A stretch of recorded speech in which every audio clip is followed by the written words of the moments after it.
Ang kwentong tampok po natin sa pagkakataong ito ay isa na namang salaysay na ibinahagi po sa akin ng namayapa kong lolo. Halina at atin pong tunghayan ang kanyang totoong kwento ng kababalaghan. Ayon sa kanya, sa probinsya kung saan siya lumaki ay naabutan pa niya ang maraming bagay na bihira ng masumpungan sa ngayon, o baka nga hindi na talaga nakikita. Tulad na lamang ng mga naglalakihang sawa na halos kasing laki ng puno ng nyug. At sa panahon ring ito ay naranasan niya ang napakaraming kababalaghan. Lalong-lalo na ang tungkol sa mga nilalang na tinatawag na aswang. Minsan ay isinama siya ng mas nakakatanda niyang pinsan sa katabi nilang baryo upang hiramin ang isang kabayo ng kanilang lolo. Ang edad niya ng mga panahon na iyon ay 10 taong gulang. At sila ay nakatira sa bundok na talaga namang damang-dama mo ang kalikasan. Sa daan ay nangunguha sila ng mga bunga ng bayabas. At nang mauhaw naman ay umakyat sila ng puno ng nyog upang makakuha ng buko. May kalayuan din ang kanilang nilakad. Magtatanghali na nang halos mga lahati sila sa kanilang paglalakbay. Ilang sandali pa ay nakarinig sila ng mga nagkakalansingan sa di kalayuan. Tunog iyon ng mga kutsara at tinidor. Gayon din ng mga plato at tasang lata na siyang malimit na ginagamit noon. Habang papalapit sila sa puno ng balete, ay napapansin nilang tila doon nagmumula ang ingay. Di nagtagal, ay nakaamoy pa sila ng mabangong halimuyak ng bagong lutong pagkain. Ang balete ay lubang napakalaki at natitiyak daw niyang daan-daang taon na ang tanda niyon. Nasa sobrang laki nito ay umabot at lumampas pa nga ang mga sanga at dahon nito sa daan. Gayong nasa paanan ng bundok ito nakatayo, na ang daan naman nilang tinatahak ay lampas sa kalagitnaan ng bundok. Sa kabila ng kanilang mga napansin, ay nagpatuloy lang sila sa ginagawa nilang mga paglakad. Natandaan nila ang sabi ng kanilang mga magulang na ang puno talagang iyon ay pinamamahayan ng mga di nakikita na elemento. Basta, manatili lamang daw silang tahimik kapag daraan doon. Lalo pa nga sa mga ganoong oras. Nang dumating sila sa bahay ng kanilang lolo, ay tapos nang kumain ang mga ito. Kaya silang dalawa na lamang ang hinaina ng kanilang lola. Habang kumakain ay biniro pa sila ng kanilang lolo na bakit hindi daw sila nakipamunsyon sa daan, na ang tinutukoy ay doon sa puno ng balete, na ang ibig niyang sabihin ay bakit hindi raw sila nakikain sa handaan. Natawa naman sila at sinabing hindi naman daw kasi sila niyaya. Sabi ng lolo nila ay wag na raw nilang pangaraping yayain sila ng mga ito at baka hindi na sila makabalik pa. Nabiglang sumeryoso ang mukha nito na naramdaman nila na may pag-aalala sa kanyang tinig. Matapos makakain ng tanghalian, ay nagpahinga muna sila at nakipagkwentuhan sa kanilang lolo sa balkonahe. Nalibang sila sa mga kwentong ibinabahagi ng kanilang lolo. Nang mapansin nilang pasado 4:00 na, ay nagpaalam na sila at pinuntahan na ang kabayo kung saan ito isinuga. Nilagyan nila ito ng telang sako na sapin at sumakay na silang dalawang magpinsan. Nang malapit na sila sa puno ng balete, ay biglang huminto ang kabayo at ayaw nitong dumiretso. Na habang pinipilit nila ito, ay lalo naman itong umaatras. Naalala nila ang sinabi ng kanilang lolo, kaya naisip nila na marahil ay may nakaharang sa kanilang daraanan na hindi nila nakikita. Kaya pa ulit-ulit na pinalo ng kanyang pinsan ang kabayo na hindi niya ito tinigilan hanggat hindi ito sumusunod sa kanya. Nabigla itong tumakbo ng napakabilis na animoy may humahabol dito na kanila namang napag-alaman na hindi engkanto ang siyang dahilan kung bakit ayaw tumuloy ng kabayo kanina, pagkat narinig na nila ang huni ng wakwak at sumusunod ito sa kanila. Nang mga panahon na iyon ay padilim na rin, kaya maigpit na yumakap ang aking lolo sa kanyang pinsan, pagkat natakot siya sa isipang baka dagitin at hablutin na lamang siya nito. Idagdag pa na napakabilis ng takbo ng kabayo. Nang malapit na sila sa bahay ng kanyang pinsan, ay doon pa lamang huminto ang kabayo na napakalayo ng tinakbo nito ng tuloy-tuloy. At di na rin nila narinig pa ang huni ng aswang. Nang maitali na nila ang kabayo, ay dumiretso na sila sa loob ng bahay at nagmano sa mga magulang ng kanyang pinsan. Matapos iyon, ay dumiretso na sila sa dapog at tinulungan niya ang kanyang pinsan na magsaing. Nagsindi na rin sila ng lampara pagkat madilim na. Yari sa kahoy at tabla ang bahay ng kanyang pinsan, na masasabing iyon ang pinakamalaking bahay at maayos ang pagkakayari sa lahat ng mga bahay na naroon sa bundok. Nayero na rin ang bubong nito. Ngunit napanatili nito ang pagiging simple pagkat kawayan pa rin ang mga sahig. Nang nagpapadingas na sila, ay napansin ng lolo ko na hindi nasasapat ang panggatong na naroon sa ilalim ng dapog. Kaya, nagpasya siyang kumuha ng mga bao at bunot ng nyog na nakatambak doon sa likod ng bahay sa may malaking puno ng kamansi. Hawak niya sa isang kamay ang paglalagyan ng mga bao at bunot. Sa isang kamay naman ay ang lampara. Nang naroon na siya sa puno ng kamansi, ay mabilis niyang inilapag ang lalagyan at sinimulan na niyang punan iyon. Nang bilang naramdaman na lamang niyang may kung anong humampas sa kanyang ulo. Maya-maya ay bigla siyang nagising at mabilis na napabangon. Na humihingal siya, na nasabi niya sa kanyang sarili na buti naman at panaginip lamang ang lahat. Ngunit nang kanyang igala na ang paningin, ay nagsimula ng bumilis ang tibok ng kanyang puso, na animoy may mga hayop na naghahabulang mabilis sa kanyang dibdib sa sobra niyang kaba. Dahil nasa ibang bahay siya at nakita niya ang napakaraming mga bagay na lalong nakapagdulot sa kanya ng kilabot. Mga bagay na noon lamang niya nakita sa tanang buhay niya. Naramdaman niyang masakit ang kanyang ulo. Na lang kanya itong kapain ay nalaman niyang may sugat ito. Na nalagyan pa nga ng dugo ang kanyang kamay. Sa tabi niya ay may matalas na itak at mga dahon ng saging na nakapatong sa papag na kawayan. Nang mapansin niyang walang naroon, ay mabilis na siyang tumayo at dinampot ang itak. Dahan-dahan siyang lumapit sa pinto. Bagya pa niyang sinilip ang labas at tiningnan kung merong naroon. Nang wala siyang makita, ay nagmamadali na siyang tumakbo.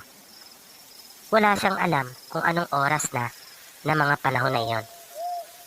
Ilang sandali pa, nang malayo-layo na rin siya mula doon sa bahay, ay nagpahinga siyang sandali. Matapos niyang mahabol ang kanyang hininga, ay muli na naman siyang tumakbo at sinuong ang masukal na bahaging iyon ng kagubatan. Nabuti na lamang at maliwanag rin ang buwan. Kung hindi, ay lalo siyang mahihirapan. Nang patawid na siya ng batis, ay nagsimula na maging pamilyar sa kanya ang lugar. At nang kanyang itingala ang kanyang ulo, ay nakita niya sa itaas ng bundok ang 3 puno ng nyog na halos magkakatabi. Na isa iyon sa pinakamahalagang palatandaan nila sa kanilang lugar. Na kahit saan man sila magpunta, basta makita nila ang 3 puno ng nyog na iyon, ay alam nila na sa kabilang panig noon ay bahay na nila. Kaya nagmamadali na niyang inakyat ang bundok. Nang nasa itaas na siya, ay mas lalong naging madali na para sa kanya ang pagbaba. Ilang sandali pa ay naririnig na niya ang mga tilaok ng manok mula sa kanilang bahay at ang unti-unti na ring pagliwanag. Nang sapitin niya ang kanilang bahay ay tahimik ito, kaya lubha niya iyong ipinagtaka. Nang makalapit siya sa pinto ay nakasara ito. Sumigaw siya na tinatawag ang kanyang mga magulang at mga kapatid. Nakailang ulit na siyang sumisigaw ngunit wala pa ring sumasagot sa kanya. Kaya wala na siyang sinayang na sandali.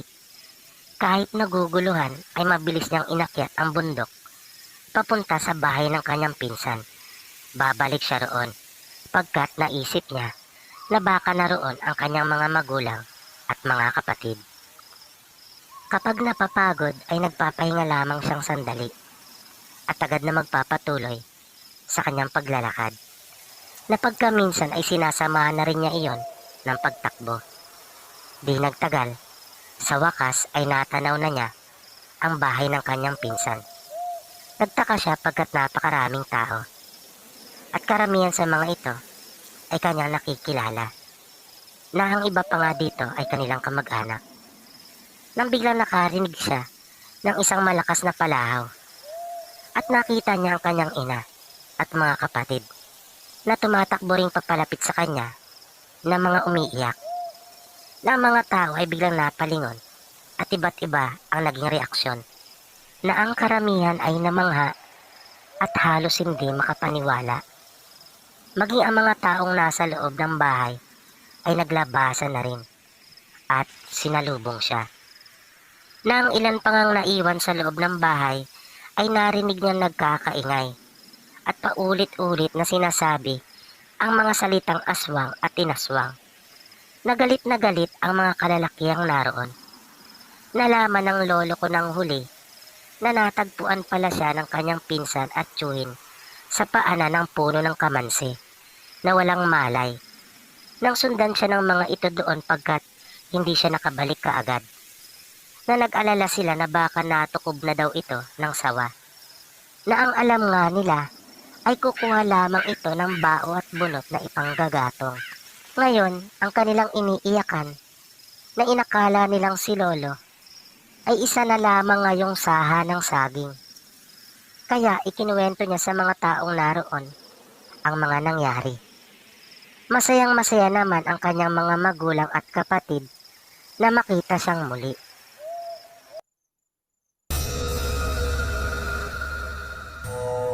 Ang kwentong tampok po natin sa pagkakataong ito ay pangyayaring nasaksihan po ng isa nating masugid na taga-subaybay na karanasan ng kanya pong pinsan.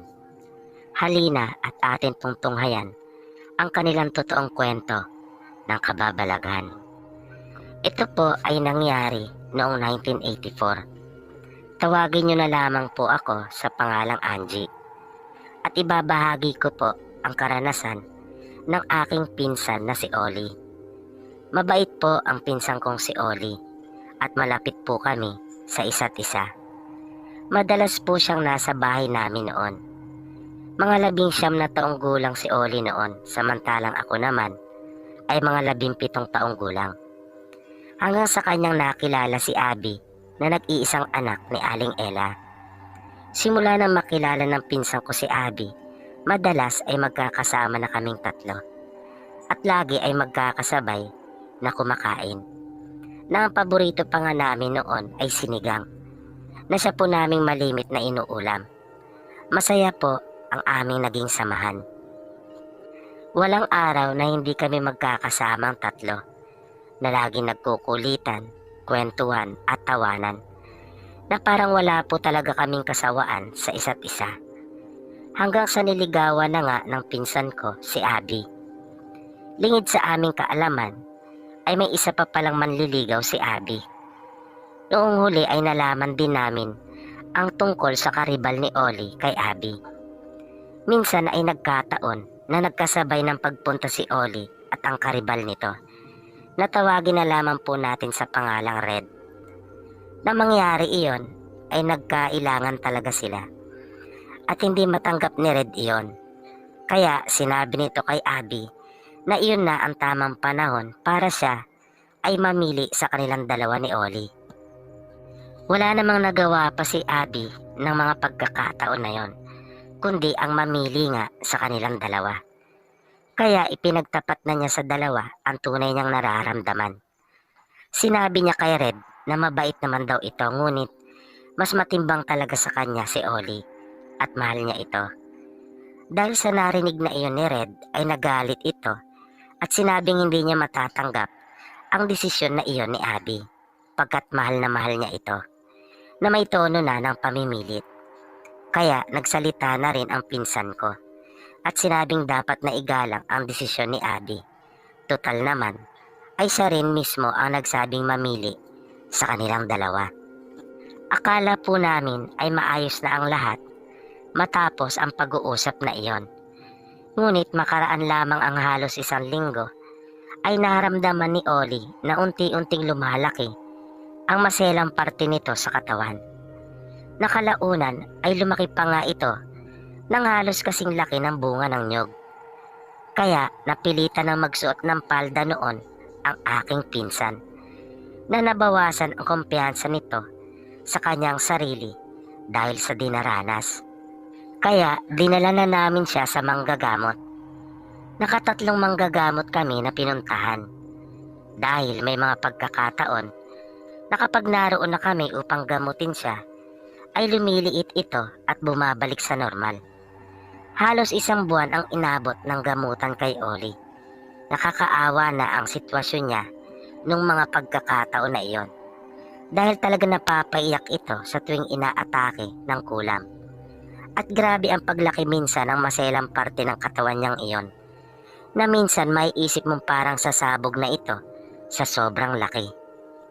Nang tingnan siya ng pangatlong manggagamot na aming pinuntahan, ay nahuli nito ang gumagawa sa kanya noon. Noong una ay ayaw pang umamin nito at talaga nagmamatigas pa.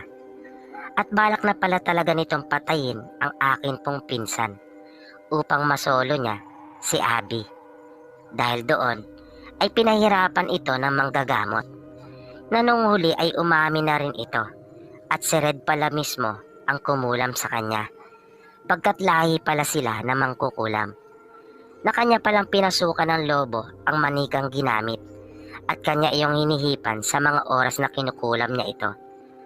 Kaya may panahon na lumiliit at may pagkakataon din na napakalaki nito. Ngunit ayaw pa rin ito alisin ang inilagay kay Ollie. Kaya tumagal ang gamutan, na noong huli ay hindi na rin ito kinaya ang sakit sa ginagawang pagpapahirap rin sa kanya na manggagamot. Kaya napilitan din itong alisin na iyon sa aking pinsan. Dahil sa tindi ng ginawa nito, ay wawakasan na sana ng manggagamot ang kanyang buhay. Ngunit nakiusap ito at nagmakaawa. Nabigyan pa siya ng isa pang pagkakataon at hindi na raw niya uulitin pa ang masamang gawaing iyon. Dahil sa sinabi nito ay naawa naman ang manggagamot. Maging kami nila Ollie ay naawa rin. Kaya binigyan pa namin siya ng pagkakataong mabuhay upang maituwid ang kanyang kamalian. Sa huli ay nagkatuluyan po ang pinsan kong si Ollie at si Abby. Nabiyayaan po sila ng 7 anak, na ngayon nga po ay malalaki na. Na sa kabila ng malaki nilang mag-anak ay napakasaya po nila at maayos ang kanila pong pamumuhay. Dahil sa naitayo at umusbong ang kanilang pamilya sa isang tunay na pagmamahal. More power po sa inyong channel. At maraming salamat po sir ng aming mag-anak nung ipinagbubuntis po ng aking ina ang aming bunsong kapatid. At ito po ay naganap taong 2007. Doon po sa aming lugar ay may pinaghihinalaang mag-ina na aswang, na ang tawag po sa amin ng aswang ay mangtas. Ang mag-ina pong ito ay taga-kabilang purok. Ngunit noong mga panahon na malapit ng manganak ang aming ina, ay madalas na po itong nakikita doon sa aming purok. Naluba po naming ipinag-aalala dahil sa tuwing ito po ay makakasalubong ng aming ina, ay napapakong talaga ang titig nito sa tiyan niya, na ang tanging nagiging reaksyon na lamang ng aming ina ay hinahawakan niya ang kanyang tiyan at iniiwanan niya ito ng matalim na titig. Minsan habang nasa labas kaming tatlo ng aking ama't ina, ay nagulat na lang kami nang marinig namin ito nang mauntog sa puno ng Madre de Cacao na nasa amin pong bakuran. Dahil doon ay napatingin kami sa kanya at panandali ang hindi nakapagsalita. Nang nagpatuloy siya sa paglakad, tinanong ko siya kung saan ang kanyang punta, pagkat walang daanan doon. Na napangiti naman ito ng hilaw sa pagkapahiya at sinabing nauntog daw siya. Sinabi nito na ang buong akala daw niya ay may daanan pa doon, pagkat may bukal sa unahan ng aming bahay na dating pinag-iigiban ng mga taga roon sa amin. Ngunit matagal na panahon na pong hindi iyon ginagamit at isinara na rin ang daanan doon. Kaya inulit na lamang ng aking mga magulang sa kanya na walang daanan doon.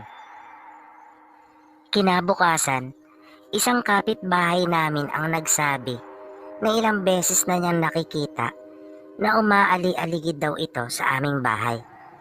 At minsan nga ay kanya na itong sinita at tinanong kung sino ang kanyang hinahanap at kung ano ang kailangan nito.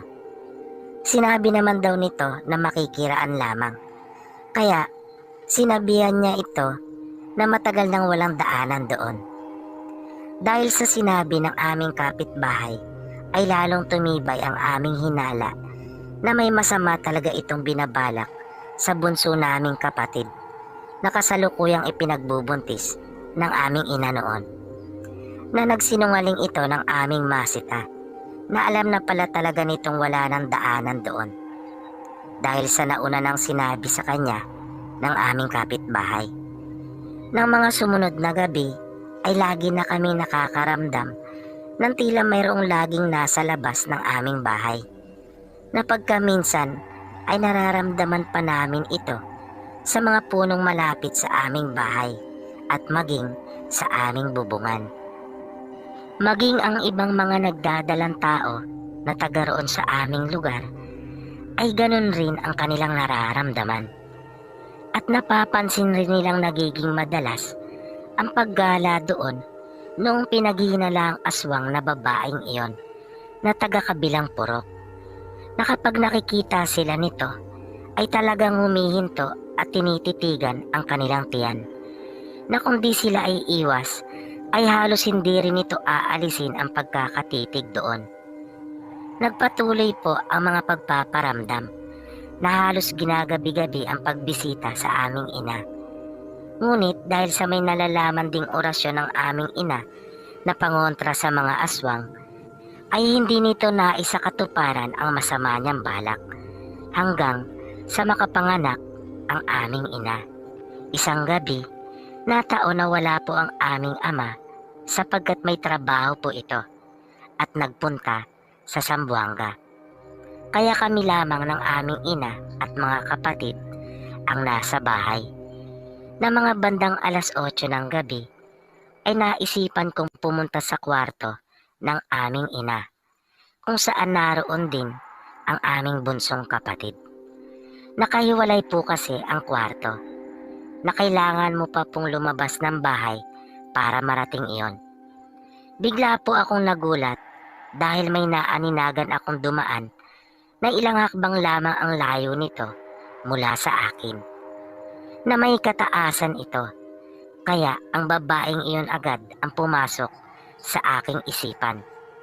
Mabilis akong pumasok sa kwarto at sinabi ko sa aming ina ang aking nakita. Sinabi nito sa akin na may nararamdaman nga rin daw siya na kanina pa ay umaali-aligid sa aming bahay. Mga may isang oras din akong nanatili doon. Habang nilalaro ko ang aming bunsong kapatid ay patuloy po kaming nakiramdam. Na naisip po naming ayaw talagang tumigil ng aswang at talaga nagbabaka sakali pa rin na maisagawa ang maitim nitong binabalak sa aming bagong panganak na kapatid. Nang dalawi na po ako ng antok ay nagpaalam na ako sa aming ina. Na mga pagkakataon na iyon ay wala na rin kami nararamdamang kakaiba sa paligid ng aming bahay. Noong mga hating gabi na ay nagising naman kaming bigla ng aking kuya. Dahil sa nagulat kami sa malakas na pagkalabog sa bubungan ng kwarto ng aming ina. Na animoy may nahulog na bunga ng nyog. Kaya napabalikwas kami at sinilip kung ano iyon. Kita namin ang bubong ng kwarto sa aming kinalalagyan. Nang wala kaming makita ng kuya ko, ay sinubukan pa niyang kunin ang flashlight at inilawan iyon. Ngunit wala pa rin kaming nakita. Kaya nagpasya kaming puntahan ang aming ina sa kanyang kwarto. Pagpasok namin doon ay gising na rin pala ito. Agad niyang sinabi sa amin sa mahinang boses na mayroon daw aswang sa bubong. At kanina pa raw ito naroon, na tila humahanap ng tamang pagkakataon. Dagdag na saad pa ng aming ina, ay narinig pa niya ang pagaspas nito. Kaya naisip naming marahil ay may pambulag na ginamit ang aswang, pagkat di namin ito nakita sa bubungan. Ngunit nararamdaman ng aming ina ang presensya nito. Sabi pa ng aming ina, ay narinig pa nga daw niyang umihi ito mula sa bubungan, na malakas pa nga di umano ang pagpatak ng ihi nito sa lupa. Dahil sa aming narinig, ay lumabas kami ng aking kuya at sinilip ang bahaging sinasabi ng aming ina kung saan niya narinig na umihi ang aswang mula sa bubungan. At laking gulat nga namin nang makita ang malaking marka ng basa sa lupa sa tapat ng gilid ng bubong. Nagad kaming naniwala sa sinabi ng aming ina pagkat ni ambon ng pagkakataon na iyon ay wala. At tanging doon lamang sa tapat ng gilid ng bubong mayroong basa. Kaya aming binulabog ang bubungan. At maya-maya nga'y nakarinig kami ng isang malakas na pagaspas na may lumipad na palayo mula sa amin pong bubungan.